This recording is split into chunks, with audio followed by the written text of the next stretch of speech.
Alright, welcome back to our semantics class. Today we are going to continue our discussion and we are going to talk about predicates. Today kita akan lanjutkan membahas our course semantics, lanjut kepada topik predicates. Okay, let's see. Jadi salah satu term yang paling penting dalam ilmu semantik adalah istilah predicates. The question is, what is predicates? A predicate atau predikat itu refers to the part of a sentence that specifies what the subject is doing or what is being said about the subject. Nah, jadi term predikat itu merujuk kepada bagian dari sebuah kalimat yang menspesifikasikan atau menguraikan atau menjelaskan apa yang dilakukan atau apa yang terjadi dengan si subjeknya itu atau apa yang sedang digambarkan terkait dengan subjeknya itu. Ya. Predicate itu bisa berupa kata kerja, ya seperti verb atau linking verbs dan segala macamnya. Bisa juga dengan menggunakan adverbs, adjective dan teman-temannya yang ketika itu digunakan untuk menggambarkan si subjeknya itu tadi. So, sekali lagi, yang namanya predicate itu adalah a term atau sebuah istilah yang refers to the part of a sentence that specifies what the subject is doing or what is being said about the subject. Intinya dia adalah specifier langsung terhadap apa yang terjadi yang melibatkan si subjeknya itu. Okay, to make it simple, let's discuss some examples. Contoh yang pertama itu adalah dalam kalimat the dog barked loudly. The dog barked loudly. Anjing itu menggonggong dengan suara yang nyaring. Jadi the dog barked loudly. Subjeknya itu adalah the dog-nya. Terus predikatnya adalah ada kata bark-nya. Jadi predikatnya adalah bark. Atau kalau mau predikat lengkapnya, maka kita akan mengatakan barked loudly. Itu adalah predikatnya. Atau di contoh yang lain, kalau misalnya ada kalimat the cake was delicious. The cake was delicious. Subjeknya adalah the cake. And predikatnya adalah was delicious. Yang menyatakan state atau kondisi si cake-nya itu tadi. Digambarkan dengan adjektifnya was delicious. Or ada contoh kalimat lain, the sky is blue. The sky is blue. Jadi is blue-nya, right, itu adalah predikatnya. Karena dia menggambarkan si subjeknya seperti apa. So that is what we call predicate ya. Nah, predicate ini sendiri dia punya pecahan, dia punya tipe-tipe dari predicate itu sendiri. Dan itu tipenya biasanya didasarkan pada, kalau dalam semantik namanya adalah berdasarkan argument numbers.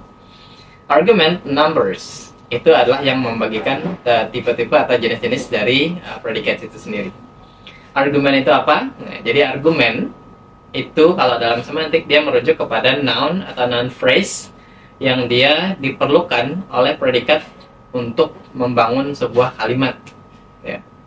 Jadi untuk membangun sebuah kalimat yang meaningnya komplit, kita memerlukan predicate dan kita juga memerlukan argumen namanya. Argumen ini dia nempel atau menggantung pada si predikat itu tadi. Dia bisa berupa noun, pronoun atau teman-temannya. Dan untuk lebih jelasnya misalnya ketika kita punya kalimat I cooked rice yesterday. I cooked rice yesterday. I cooked rice yesterday. Nah, dalam kalimat itu, dalam kalimat I cooked rice yesterday itu predikatnya adalah cook, right? Kemudian argumennya itu adalah I. Itu adalah argumen yang pertama, dan argumen yang kedua itu adalah rice. Dua ini adalah dua kata yang dihubungkan atau dikaitkan oleh si predicates itu tadi. Nah, benda ini itu yang disebut sebagai argumen. Nah, jenis-jenis predikat itu dia tergantung pada jumlah argumen yang bisa dia kaitkan, bisa dihubungkan dengan si predikat itu tadi. Nah, berarti kalau begitu kita mulai dengan yang pertama. Jadi tipe predikat yang pertama itu ada yang namanya one place predicate. Jadi one place predicate. Kenapa namanya one place predicate? Karena predikat itu hanya bisa ditempeli, sederhananya ditempeli oleh satu argumen saja. Contohnya adalah when you are saying John sleeps.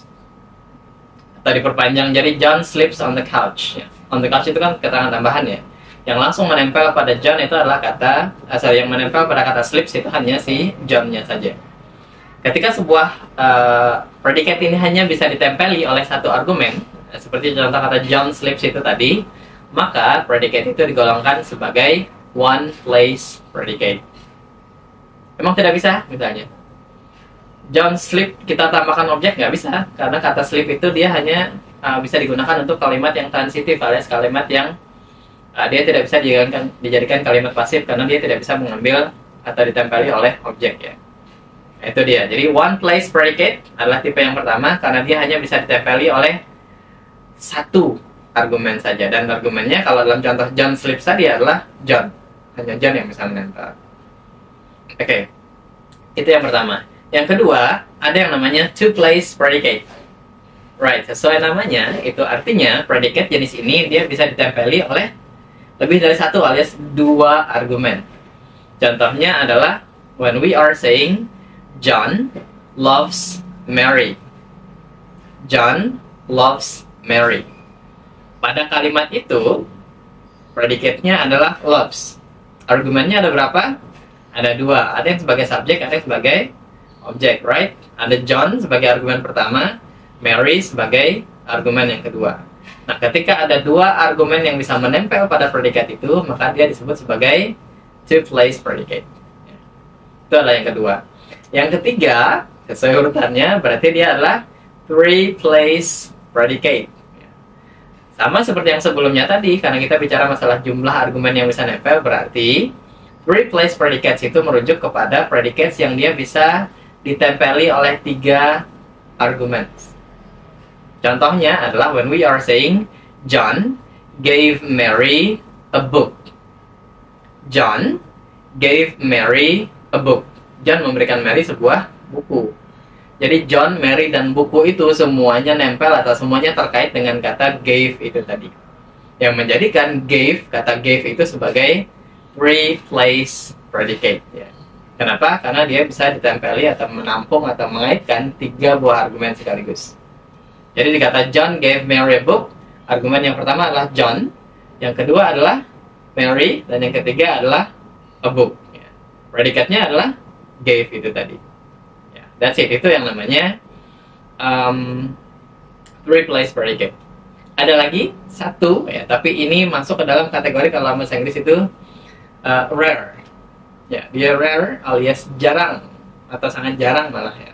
Ada yang mampu sampai yang four-place predicate. Ada, kita lihat contohnya.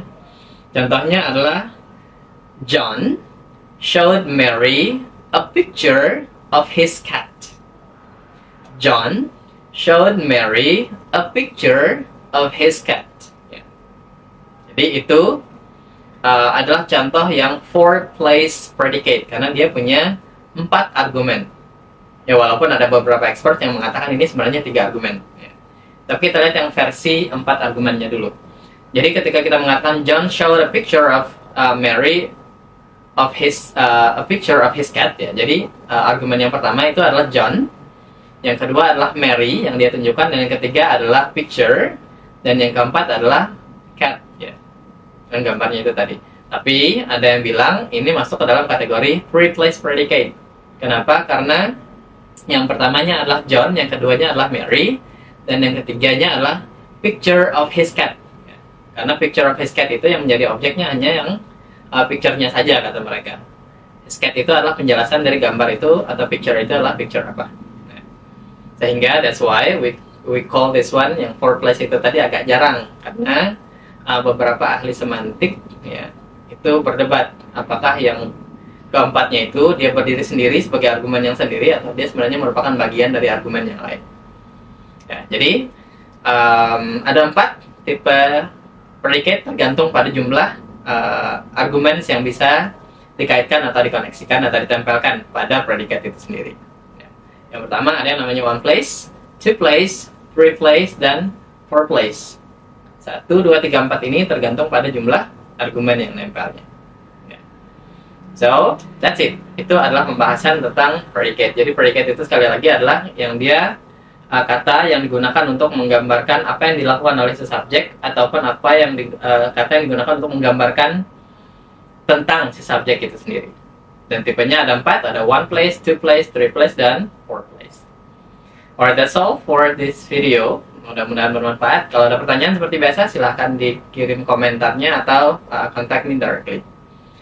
Okay, thank you. That's it for today and see you.